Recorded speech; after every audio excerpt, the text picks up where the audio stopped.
നമ്മൾ ശരിക്കും മനസ്സിലാക്കണം. അൽ കഹ്ഫ് ഓതുന്നവരാണ് നമ്മൾ. പക്ഷേ അത് മനസ്സറിഞ്ഞുകൊണ്ട് ഓരോ ആഴ്ചയും പാരായണം ചെയ്യണം. ഇന്നഹും ഫിത്യത്തുൻ, ആ ഗുഹയിൽ കഴിഞ്ഞവർ ആരായിരുന്നു? ഒരു കൂട്ടം യുവാക്കളായിരുന്നു. എന്തിനാണ് അള്ളാഹു അവരുടെ ആ പ്രായത്തെ എടുത്തു പറയുന്നത്? ഒരു യുവാവിനുണ്ടായിരിക്കേണ്ട ഗുണമാണ് അവിടെ അള്ളാഹു അതിലൂടെ പഠിപ്പിക്കുന്നത്. എന്തായിരുന്നു ആ യുവാക്കളുടെ ഗുണം? ആമനൂ ബി റബ്ബിഹിം, അവരെ സൃഷ്ടിച്ചു പോറ്റി വളർത്തുന്ന പ്രപഞ്ചത്തിന്റെ നാഥനായ ആ റബ്ബിനെ അവർ അടിയുറച്ച് വിശ്വസിച്ചപ്പോൾ ഫസിദ്നാഹും ഹുദാ, അത് കാരണമായി അവർക്ക് അള്ളാഹുവിൽ അവർ അടിയുറച്ച് വിശ്വസിച്ചപ്പോൾ അവർക്ക് നാം സന്മാർഗബോധം വർദ്ധിപ്പിച്ചുകൊണ്ടേയിരുന്നു.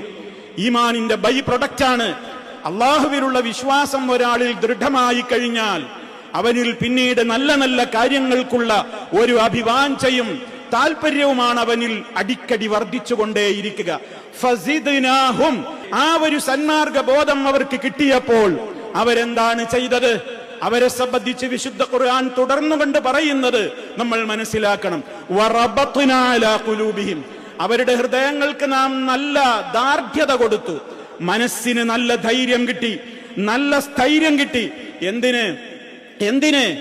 യുവത്വം നശിപ്പിച്ചു കളയാനല്ല, തെമ്മാടിത്തങ്ങളിലേക്ക് നീക്കുവാനല്ല. നല്ല കരുത്തവർക്ക് കിട്ടിയപ്പോൾ അവരുടനെ പ്രഖ്യാപിച്ചതെന്താണ്?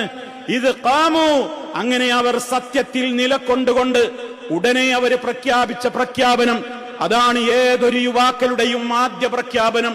ഫഖാലു, അവര് പ്രഖ്യാപിച്ചു, റബ്ബുന, ഞങ്ങളുടെ റബ്ബ്, റബ്ബുസ്സമാവാതി വൽ അർള്, ആകാശഭൂമികളെ മുഴുവനും അടക്കി ഭരിക്കുന്ന സൃഷ്ടാവായ യജമാനായ റബ്ബ് മാത്രമാണ് ഞങ്ങളുടെ റബ്ബ്. ലൻ നദ്ഉവ മിൻ ദൂനിഹി, യുവാക്കളെ, യുവതികളെ, മനുഷ്യരെ ചിന്തിക്കുക. അവരുടെ പ്രഖ്യാപനം ലൻ നദ്ഉവ മിൻ ദൂനിഹി ഇലാഹ, ആ പ്രപഞ്ചനാഥനപ്പുറം അവനെ കൂടാതെ ഒരാരാധ്യനെയും ഞങ്ങൾ വിളിച്ചു പ്രാർത്ഥിക്കുന്നതേ അല്ല.